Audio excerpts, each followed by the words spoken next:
Hello and welcome to another Glenn Maney Talks Chelsea. Today it was the FA Cup quarter final and it was Chelsea 2, Sheffield United 0.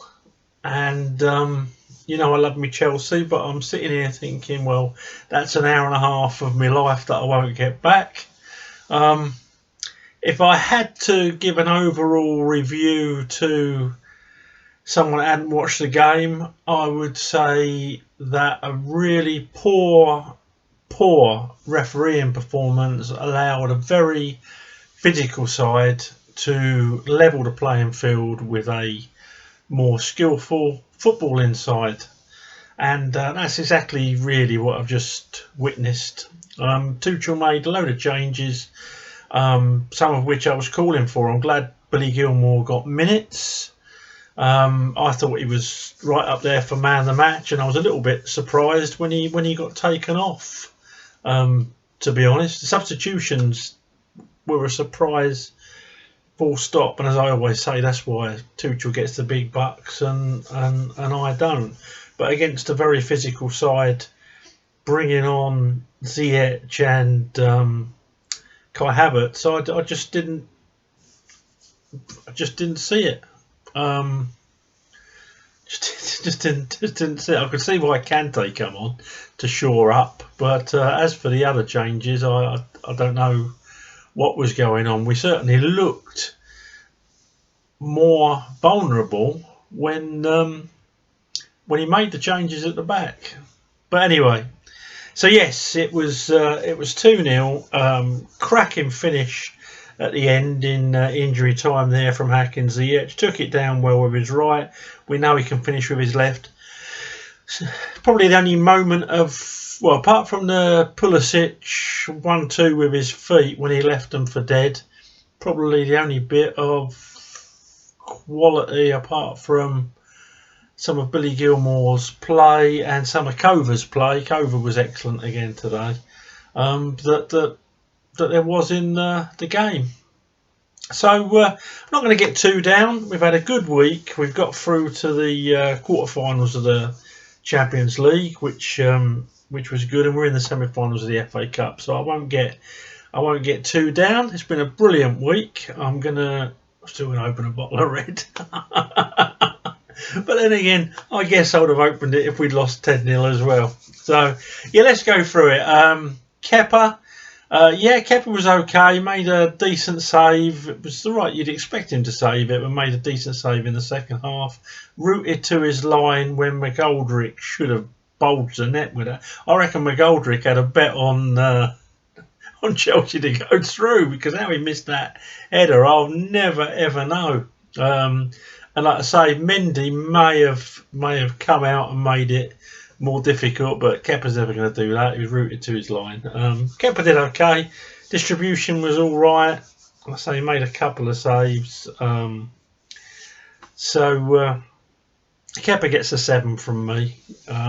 Didn't make a mistake today. Clean sheet. What more can you ask?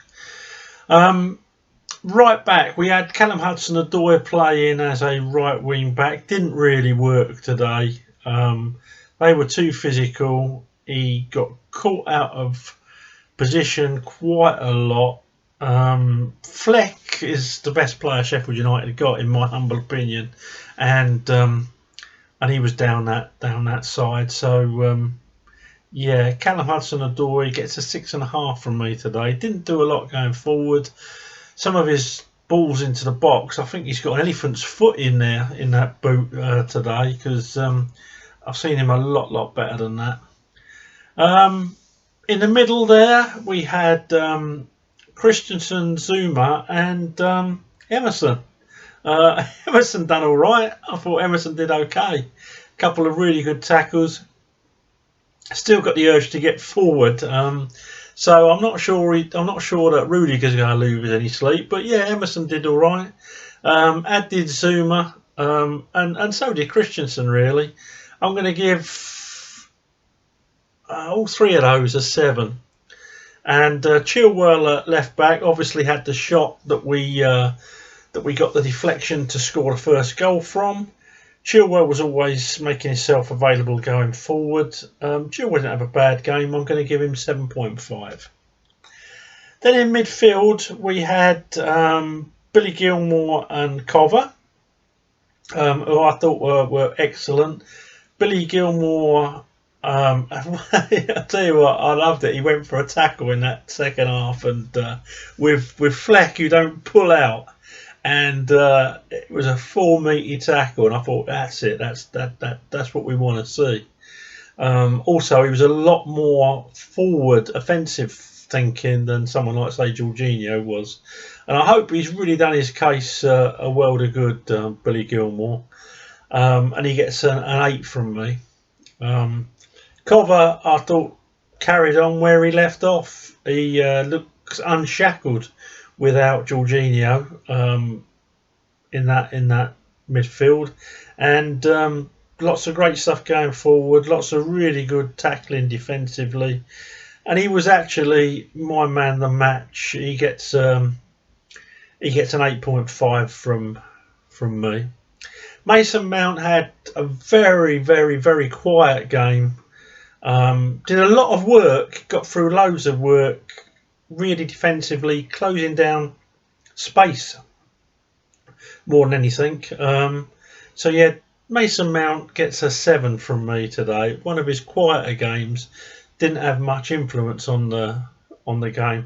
They were that physical that, and they were getting away with it. So I think he saw what was happening, and he was marking potential space more than anything else. Couple of good drives, a shot that was we won't even go there. But yeah, not one of his better games.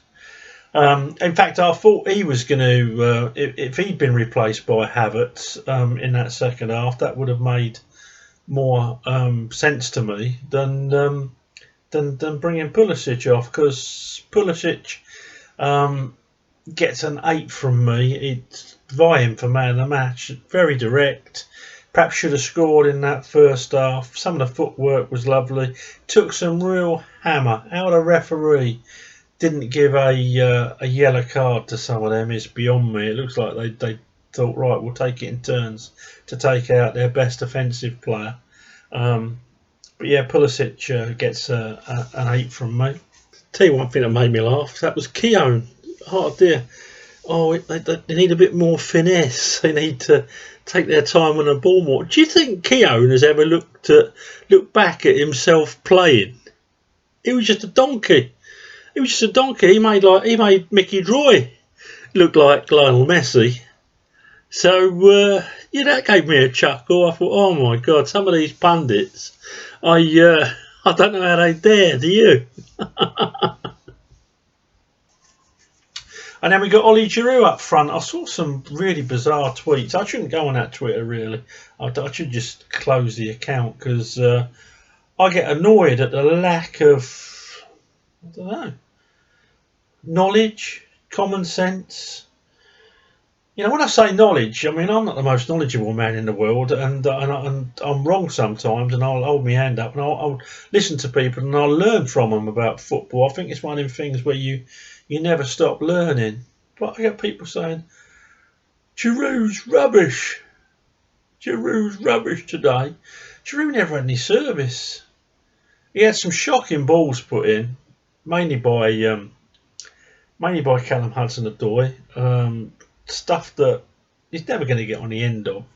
He's not a racehorse. He needs to have the ball in the air so he can attack it. So Ollie Giroud, 6.5. He never had any service. Put a shift in, tried his best, but what can you do? You know, what can you do when you ain't got the ball? Won't bother scoring the subs. Don't think the defensive subs did anything for us. All you did was exchange people that were warmed up and in for a physical, in for a battle. I could see the Reece James, Callum Hudson-Odoi, I suppose, but I couldn't see the point. I couldn't see the point of bringing Aspie on today because, like I say, he's just 20 minutes to go or whatever it was, half hour to go. Didn't you just put in a cold player on for a warm one? Unless Christensen was still feeling the effects of being ill. I don't know. He's playing all right. And then you're in this physical battle and with a referee that's going to just let someone potentially get really badly injured and not getting a card out at all, and he warned Zuma. And so you throw on two of the least physical players I can think of in Kai Havertz and Hakim Ziyech. But then Hakim Ziyech scores the goal that puts it to bed. So what do I know? What do I know? And that's it, really. I'm not going to... It was just a really, really poor second half performance. First half was okay. We contained them well. They pressed us well right from the start. They looked like a relegation team, didn't they? They looked like a good championship team. A right bunch of big bullying lumps that couldn't play football to save a burning house. We'll put that out. We get that covered in water if you can play football. They couldn't. No circumstances in the world where that lot could play football. Absolutely garbage. But lots of effort. Very, very physical, and today with that referee, it worked for them. So that's it. International break, and I shall speak to you after that. We go into the international break in fine fettle. That was a poor performance today. If I had to, I don't know what to say about Tuchel's substitutions. I don't know what to say about scoring them. I'm only going to give him a 6 today because I thought it was. Can you imagine if we'd had that performance under Frank? Jesus, particularly near the end, he would have got absolutely slaughtered. But yeah, not great, not convincing, but the right result. I'll give Tuchel a 6 today because I don't understand the substitutions. One of them times when you'd love to be in the room with a manager and say, "Will you talk me through them? Because I'd like to learn." That's one of those occasions today. Anyway, thanks for watching these. Let me know what you think, and I'll try and get back to you. I normally do, you know I do, and that's the reason I do these, to hear what your thoughts are, not just what this old dinosaur's thoughts are. Right, I'm off to have my wine, and I shall see you all after the international break. Thanks for watching. Please subscribe if you do watch them, and up to Chelsea.